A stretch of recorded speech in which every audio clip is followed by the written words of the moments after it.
The conditional mood is a grammatical mood used to express a proposition whose validity is dependent on some condition, possibly counterfactual. It thus refers to a distinct verb form that expresses a hypothetical state of affairs, or an uncertain event, that is contingent on another set of circumstances. An example of a verb in the conditional mood is the French aimerait, meaning would love. Conditional mood often refers to an inflected verb form, like the example just given. However, the term is also sometimes used in relation to an analytic construction that performs the same function. Thus, a construction like the English would love will sometimes be described as representing the conditional mood. In some informal contexts, such as language teaching, it may be called the conditional tense. The conditional mood is generally found in the independent clause of a conditional sentence, namely the clause that expresses the result of the condition, rather than the dependent clause expressing the condition. The protasis will often use a different verb form, depending on the grammatical rules of the language in question, such as a past tense form or the subjunctive mood. This is exemplified by the English sentence, "If you loved me you would support me." Here the conditional would support appears in the apodosis, while the protasis uses instead the simple past form loved. Not every conditional sentence involves the conditional mood. For example, in the sentence, "If I win, he will be disappointed," the conditional circumstance is expressed using the future marker will. Also, a conditional verb form may have other uses besides expressing conditionality. For example, the English would construction may also be used for past habitual action, or with future in the past meaning. Conditional mood can be denoted by the glossing abbreviation COND. Some languages distinguish more than one conditional mood. The East African language Hadza, for example, has a potential conditional expressing possibility, and a veridical conditional expressing certainty. This article describes the formation of the conditional forms of verbs in certain languages. For fuller details of the construction of conditional sentences, see conditional sentence. Germanic languages. English does not have an inflective conditional mood, except in as much as the modal verbs could, might, should and would may in some contexts be regarded as conditional forms of can, may, shall, and will respectively. What is called the English conditional mood is formed periphrastically using the modal verb would in combination with the bare infinitive of the main verb. English has three types of conditional sentences, which may be described as factual, predictive, and speculative. As in many other languages, it is only the speculative type that causes the conditional mood to be used. Conditionality may be expressed in several tense aspect forms. These are the simple conditional, the conditional progressive, the conditional perfect, and conditional perfect progressive.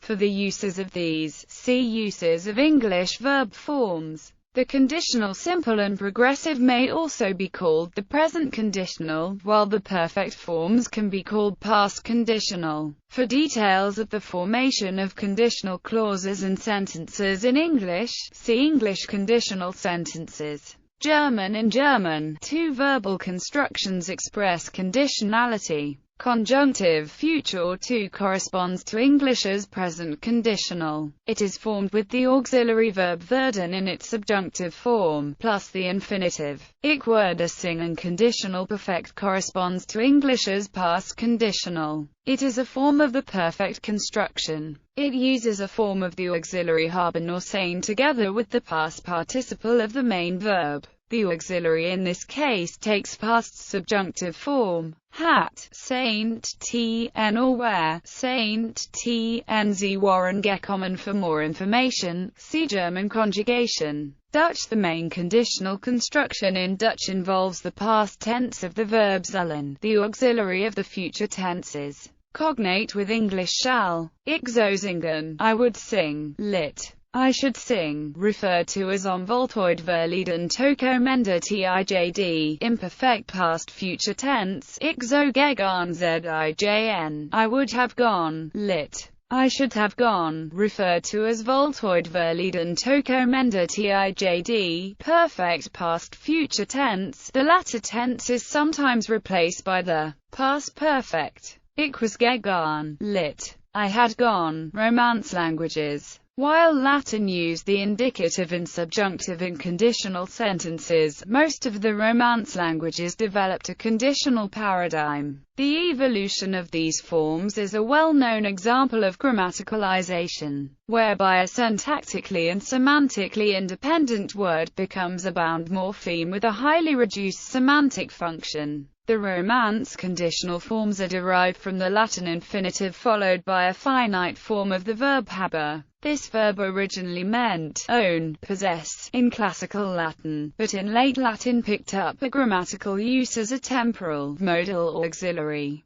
The fixing of word order and the phonological reduction of the inflected forms of haber eventually led to the fusion of the two elements into a single synthetic form. In Italian, French, Spanish, Portuguese, Catalan and Occitan, the conditional endings come from the imperfect of Latin haber. For example, in the first-person singular, a trace of the historical presence of two separate verbs can still be seen in the possibility of mesoclasis in conservative varieties of European Portuguese, where an object pronoun can appear between the verb stem and the conditional ending. Italian had a similar form, but it also developed conditional verbs based on the future stem and suffix strong perfect forms of haber, most likely with an original past conditional meaning. Only these forms survive in modern Italian. Infinitive stem canter plus oldit. Praeterit abe, he had greater than oldit. Canterab, he would have sung, greater than it. Cantereba, he would sing. Romanian uses a periphrastic construction for the conditional, e.g., 1 sgis, 2 sgi, 3 sg, place are, 1 place am, 2 place ati plus canter, sing. The modal clitic mixes forms of Latin haber, I, am, and ati are presumably from the Latin imperfect. Are allegedly comes from the imperfect subjunctive, and, as continues Latin pluperfect subjunctive habetium which formed the basis of the Romance imperfect subjunctive. Old Romanian, on the other hand, used a periphrastic construction with the imperfect of vrei, to want, plus verb, e.g., vrei canter, I would sing, vrei canter, you would sing, etc. Until the 17th century, Old Romanian also preserved a synthetic conditional, e.g., canter, I would sing, and era, he would give, retained from either the Latin future perfect or perfect subjunctive. Aromanian and Istro-Romanian have maintained the same synthetic conditional. Aromanian.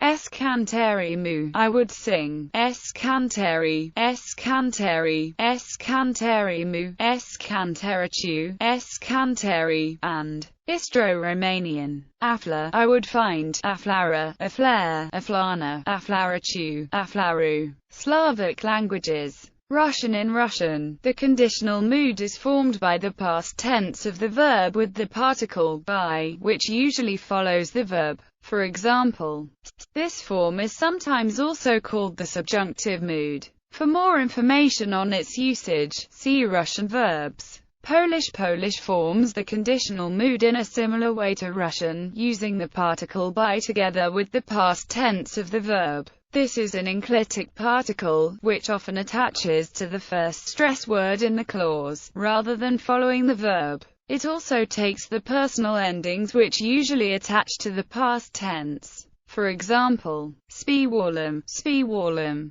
spiewalbum, or ya bym spiewal. The clitic can attach to conjunctions, forming conditional conjunctions, e.g., Gudibum spiewal, abim spiewal. The word order of such phrases cannot be switched, however. There is also a past conditional, which also includes the past tense of the copular verb byc, as in bilbim spiewal. But this is rarely used. The ordinary conditional is normally used instead. For details see Polish verbs. Uralic languages. Hungarian uses a marker for expressing the conditional mood. This marker has 4 appearances: da, ni, na and any acute. In present tense the marker stands right after the verb stem, and just before the affix of the verbal person. For example, I would sit. Ul plus ni plus k equals ulne acute k. When making an if sentence, the conditional mood is used in both apodosis and the protasis. Elmen ekolazos zagbar, harleni eleg penzem. In Hungarian past is expressed with a marker as well, but we never put two verbal markers after each other. Therefore we use the auxiliary verb volna for expressing conditional mood in the past. The word volna is the conditional form of the verb van. The marker of past is t, and is put exactly the same place as the marker of conditional mood. Elmentum volnaro lazos zagbar, harlet volnar eleg penzem. Finish. The conditional mood is used in both the apodosis and the protasis, just like in Hungarian. It uses the conditional marker isi. Ostézen talon, Josan Satsis and Paljon Rahar.